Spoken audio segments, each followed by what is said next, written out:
Thank you, Eduardo, and greetings from Ghana to everybody.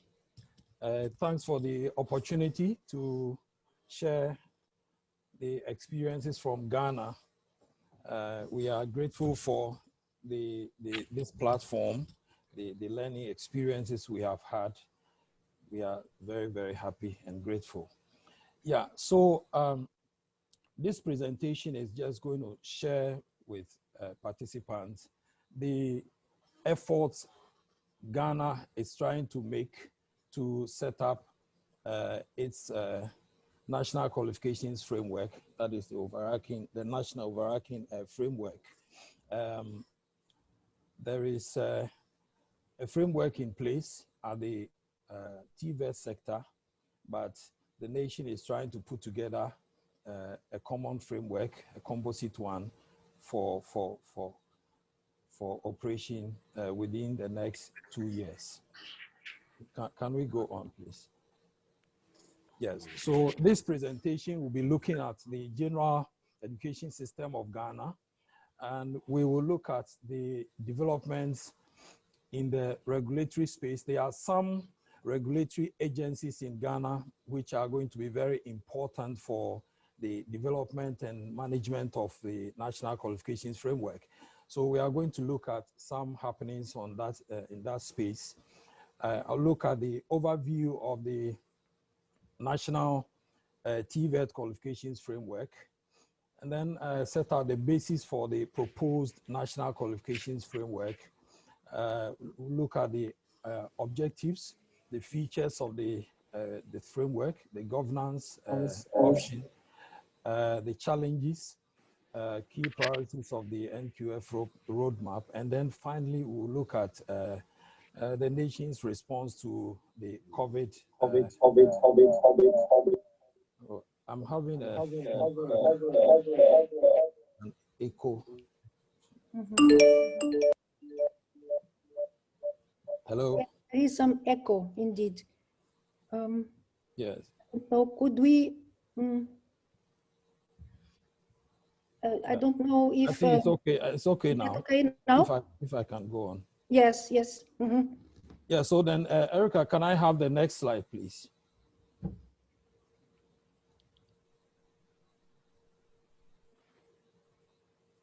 Yeah, so the education system of Ghana is based on this structure we call 6334, basically covering 3 sectors.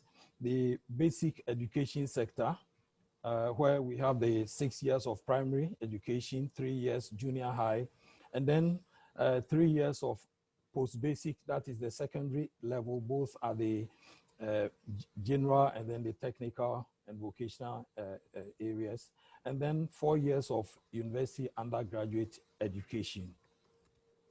So that is basically the structure, the structure of the Ghanaian education system, the 6334. Next slide, please. So this slide is just showing the pictorial form of the system, that is looking at the 3 cycles, the basic education at the first cycle, secondary education second cycle, and then the third cycle where we have the postgraduate level of qualification. So we start from the kindergarten. The years indicated here are just for guide. You know, it's not supposed to mean that, for instance, at the senior high level, one has to be 18 years before you exit. It's just these are the guides for the various institutions to follow. So you start from the kindergarten, where we do 4 to 6 years, 4 to 6, and then for 2 years, from 4 years to 6 years, and then 6 to 12 years for 6 years, and then the junior high, and so on. So, and then if you look at the right-hand side, the technical side has the proficiency levels, and then the junior high, and then it goes on and on to the DTech, that is the doctorate level. And then we also have some foreign qualifications at that level, that's the schooling level, which we compare with what pertains in Ghana. We look at mainly the EU and the USA. We look at the GCE O levels. We look at the International Baccalaureate and then the US high school diploma. Can I have the next slide, please? Yes, the four main regulatory bodies are important in what we try to do. And in recent times, as part of the reforms that the government is introducing in the country within the educational sector, these four regulatory bodies are going through some changes. The changes are supposed to consolidate their operations for effectiveness and efficiency. Okay, so we have the first one, the National Council for Tertiary Education, which is mainly responsible for advising the government on the development of tertiary institutions in Ghana and also recommending the national standards and norms. And then as they do that, the norms are also, implementation of the norms are also monitored and so on. So that is mainly what the National Council for Tertiary Education does or has been doing. Next slide, please. And then the next one is the National Board for Professional, and the other word is technician. There's the little error there. Technician examinations. This body is responsible for conducting the examinations at the professional and the technician and professional examinations. That is in consultation with the polytechnics. Right now, all the polytechnics in the country have been converted into technical universities. So you actually don't have these polytechnics as they used to be, but the programs they run have been placed under these technical universities. But NAPTEX is still in place. Next slide, please. The next one is the Council for Technical Vocational Education and Training, COTVET.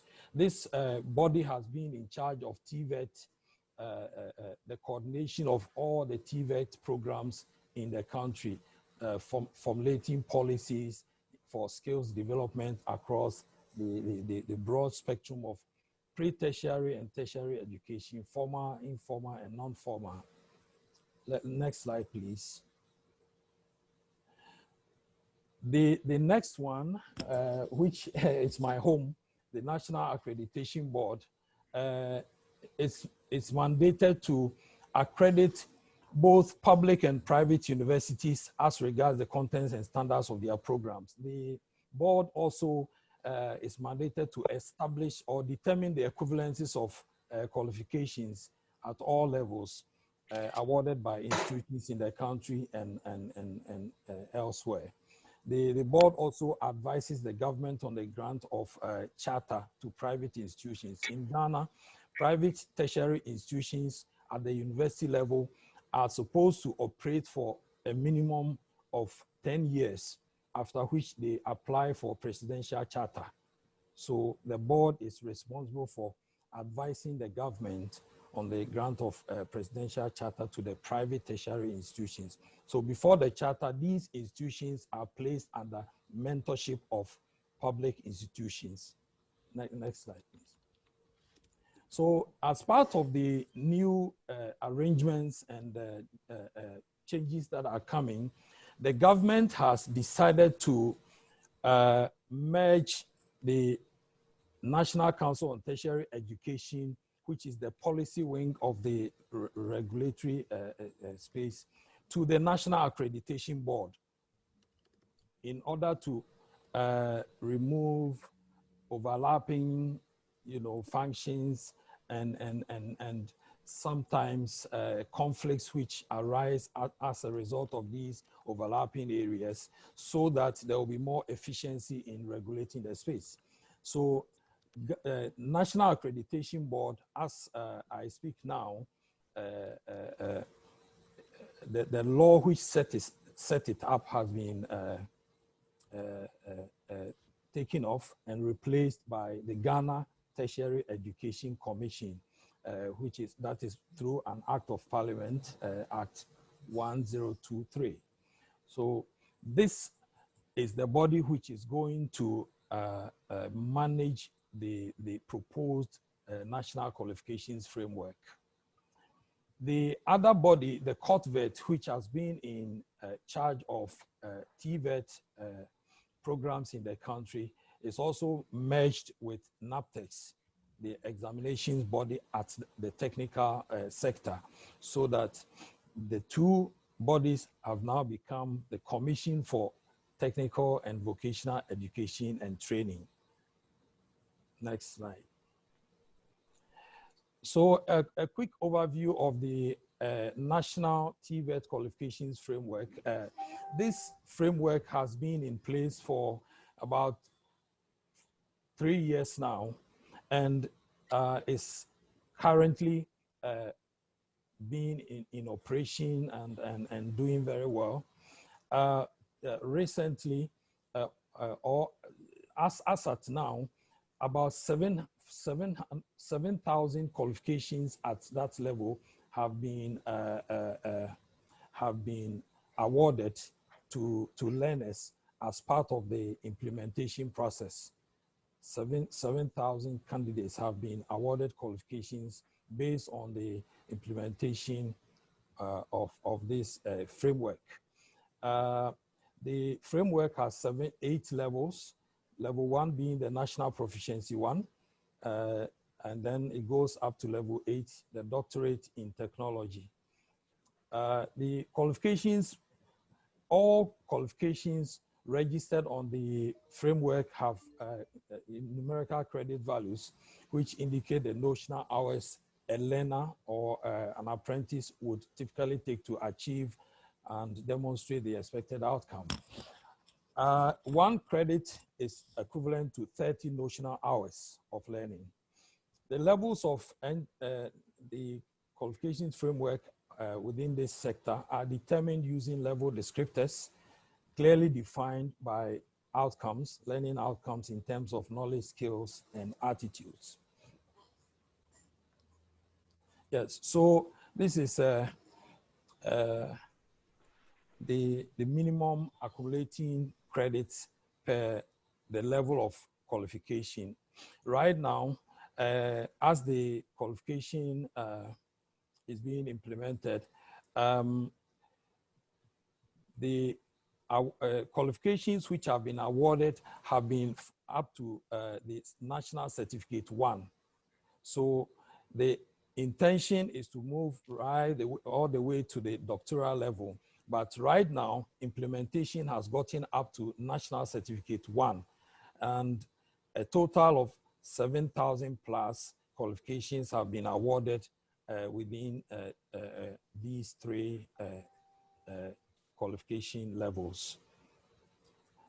I must say that the qualifications are awarded as complete qualifications per level, but there are units which are also offered, so that if one is unable to complete all the units for a qualification, then there's also the award of a certificate of competence. Okay, yeah, so a full achievement at a level will result in the award of the qualification at that level. But if the candidate is unable to achieve that, the units achieved will be awarded as a certificate of competence. Mm-hmm. Next slide, please. So this is a simple picture of the map showing the vertical and horizontal pathways available for progression. So on the right-hand side, right from the National Proficiency 1 up to the Doctor of Technology. And it's also showing the possibility of one moving from the main general education to the technical side. What this framework hasn't shown is movements from the technical side to the general education, because right now it's possible for somebody with a higher national diploma to move to the other side to pursue a bachelor's program or any of the other programs at the higher level. So, but that is not depicted here. So this is a depiction of the pathways available for the technical sector. Next slide, please. So already some benefits are accrued. We look at the qualification framework as a single mechanism for recognition of national qualifications, TVET qualifications. You know, this is a single mechanism, a single framework, which is for TVET recognition. It's also ensuring that qualifications listed on the framework meet the predetermined standards and have credibility. Before any qualification, please, there's a I would like to take this opportunity to hello? Sound, please. There's some background. Yes. Please, can you mute your microphone? National Research Foundation with Dr. Okay. Okay, so looking at the benefits which have already been achieved, the framework is ensuring that qualifications listed meet the predetermined standards. Before a qualification is listed, these go through accreditation. Before a qualification is listed, these go through accreditation. The standards set. The standard set for a qualification is predetermined. There's no doubt about it. And then improving the relevance of TVET qualifications to the workplace. In Ghana, before the development of this framework, people generally looked down on TVET qualifications because they couldn't trust the sources and the standards and so on.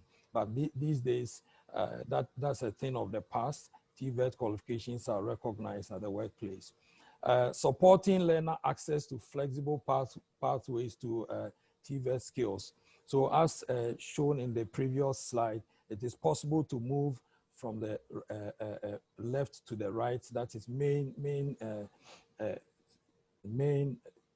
sector to the technical sector and so on. And then it is also possible now to look at the issue of lifelong learning.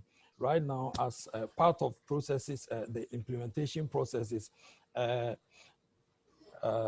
RPL, recognition of prior learning, is being considered. In fact, but for COVID, this would have been done before the end of this year. So work is progressing steadily on that front to ensure that recognition of prior learning as a feature of lifelong learning becomes formal. Next slide, please. So having looked at the technical side, the country is now trying to put together a framework for a composite framework, so to speak, for the entire country. And in Ghana, the main conventional education sector has a higher population than the TVET sector. So putting these together would ensure the mobility of qualifications from one sector to the other, as I explained earlier, and it will ensure that all these qualifications on both sides are recognized. So they are being put together within this framework, and the basis for what we are trying to do is to prevent the disjointed qualifications in the Ghanaian qualification system. it is possible now to go to one university, find a qualification in, say, economics, and then go to another school offering the same qualification or qualification with the same title, but you might find the content and awarded credits and so on being different from one school to the other, you know. So all these, the attempt to set up this NQF is to correct these issues of disjointed qualifications in the Ghanaian space. Also, difficulty in understanding qualifications for academic progression and job placement. It's been very difficult. In my office, we receive all kinds of qualifications with titles, you know, which nobody understands, and one is expected to establish their equivalences. It becomes very, very difficult or impossible, you know. So these are going to be addressed. Uneven horizontal and vertical progression pathways, especially between TVET and the conventional academic pathways. Lack of recognition of other forms of learning, such as non-formal and prior experiential learning. So these are what we seek to address in setting up the composite national framework. Next. Next slide, please. Okay. Yes. Just to add to that. Okay. Oh. Okay, so these are all additions to the points we want to address. Lack of harmonization, credit systems for standardized, equitable, and transparent system of qualifications. Lack of clear policy on recognition and evaluation of foreign and professional qualifications. Different learning outcomes and expected competency levels within cross programs at the tertiary level. I think I've talked about this. And widening gap between educational attainment and labor market. It's very common for a program to be put together without any consultation with the labor front, you know, so that a qualification would have been put together, but the expected outcomes and expected skills don't match what the labor front expects or industry expects. So these are the things we are trying to correct, putting together the NQF. The objectives, we seek to provide institutions, employers, and individuals and the general public with reference points and clearer understanding of what a person holding a particular qualification has achieved. So this is very, very important. Facilitate the determination of similarities between local qualifications and across foreign qualifications. In the system right now, we receive lots of foreign qualifications for determination of equivalences. And because there's no qualifications framework in place, we go through a very laborious process of putting together experts to look at the content of the program, the outcomes, and so on, and to indicate to the board which level will be acceptable for a particular qualification. That takes a whole lot of the time we need to evaluate or to establish the equivalence of a qualification which was awarded outside the country. So this is one of the objectives. We seek to promote harmonization of qualifications in different sectors of education training, alignment of sector-specific qualifications with the world of work. And the objective is to develop and enhance systems in place for effective academic stability and progression within and across both locally and internationally. So the framework, the objective is to have a framework which will help us to, you know, iron out all these difficult areas, all these areas which are posing problems and challenges for learners. Next slide, please.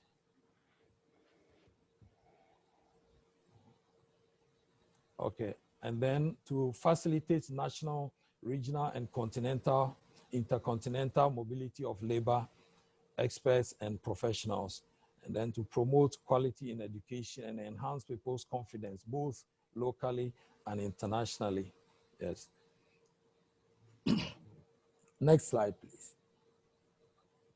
So the proposed NQF will have 10 levels, with the first, the level 3 being the junior secondary school certificate, and then 10 a doctorate. Doctorate. So we will at the main education, the conventional one, we are looking at level 3 to 10.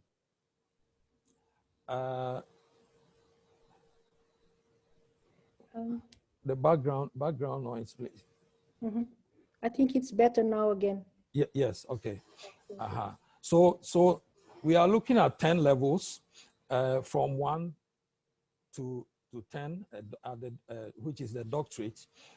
And then it will have these 3 cycles, as I explained earlier, the basic, the secondary, and then the tertiary levels. And then the levels to be determined by descriptors defined in terms of learning outcomes and expected competencies. And then as part or a feature of the framework, we're going to have a qualifications register. And for a qualification to be registered, it would have gone through accreditation and all the quality assurance processes. So that is how we are looking at it. This is a pictorial view of what we seek to do, the map of the framework, with the 10 levels on the left being the general academic qualifications, levels 1 to 3 fall within the basic education. Then levels 3, we have the JCE O level equivalent, and then levels 4, senior high school certificate, and so on to the top.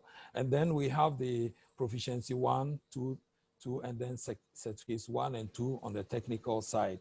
So we believe that with this composite arrangement and management under one regulator or body, this is going to be effectively implemented and to help develop the education sector. So this is the proposed map of the qualifications framework we seek to set up. I must say that all these proposals which are being considered, the approval has been given by government to develop the framework. Proposals have been put together and accepted at the board level. We are now, can we go to the next slide, please? They could now start taking control of their own lives. And okay, so just a quick one on the governance of the system.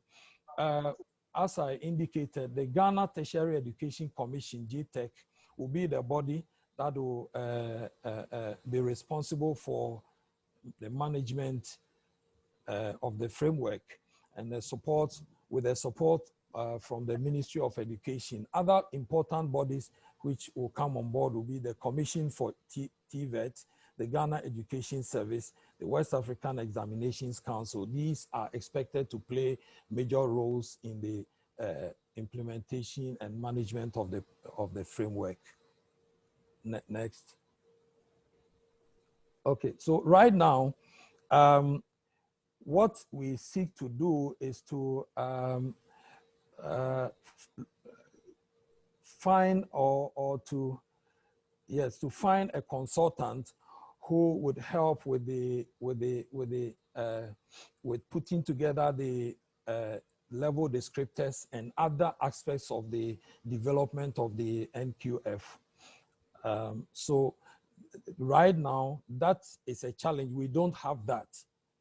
We also don't have stakeholder buy-in right now. In-house capacity is very, very low. We are now trying to build capacity thanks to the ACQF project. We are all learning and coming on board. So we seek to build in-house capacity. And then the other challenge we have is the measure of the agencies. Right now, all the two agencies which have come on board, the GTEC and then the Commission on TVET, these are all in transition periods. I am speaking for National Accreditation Board right now, but strictly speaking, National Accreditation Board is no longer in place. We are in a transition period.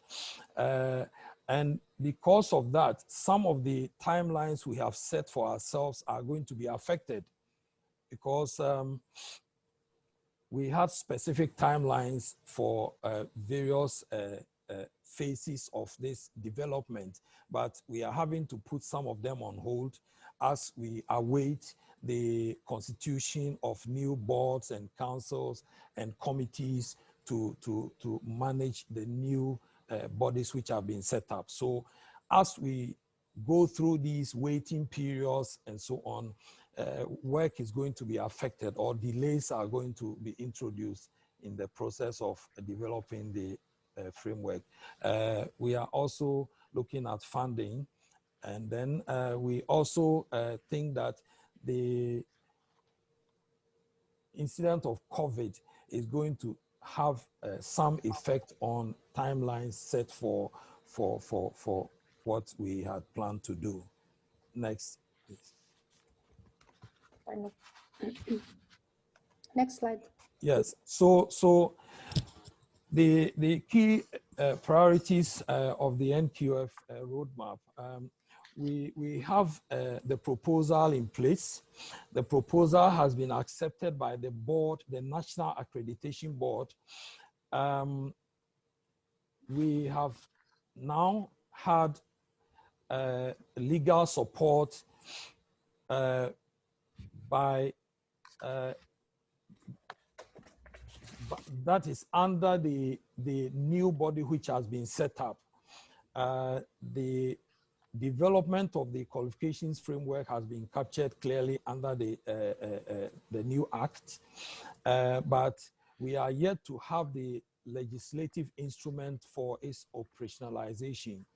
So there's a legal support that we need, which should come on board as we go along. The engagement of a consultant is a must.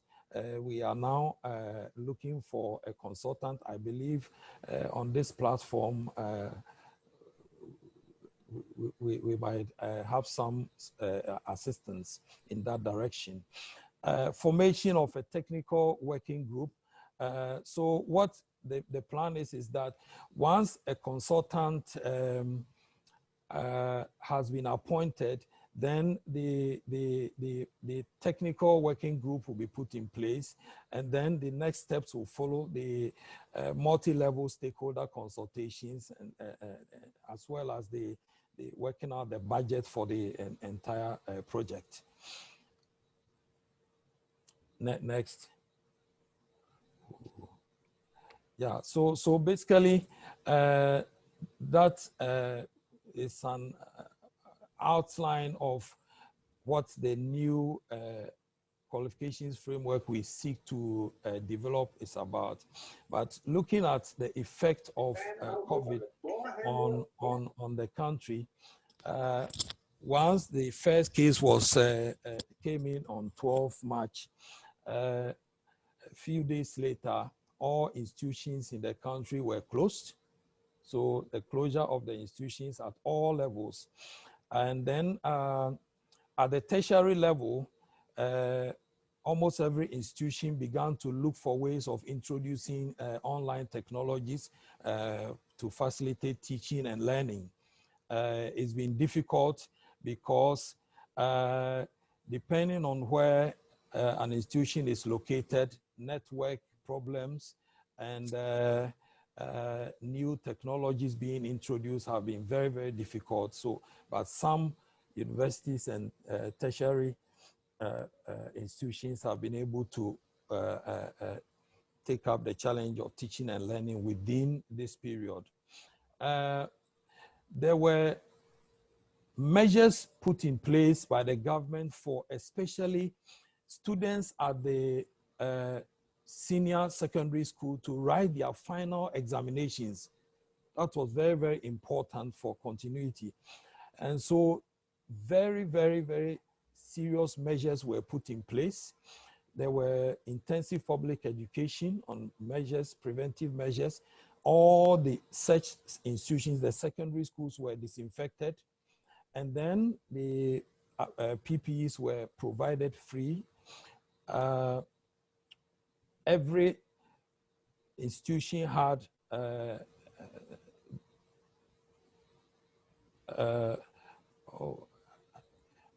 this facility we call a hand washing facility. We call it the Veronica bucket facility. It's a bucket with a tap having a basin to collect the water and all, and a space for the liquid soaps used and all that. So these were common features in every secondary school. The government had to make sure all these were in place before the schools were reopened. And at the secondary school level, over 300,000 students managed to sit for their final senior high school examinations. At the junior level, 540 plus students were able to sit for their final examinations. So the COVID, the incident of COVID in the country brought everything to a halt within the education space, but measures were taken, some mitigating measures were taken, containment measures were put in place to ensure that things were not completely shut down. So at the secondary level, all final exams have been done. At the university levels, those who were in their final years were given the opportunity to write their examinations. So that is how the government responded to the incident of COVID-19.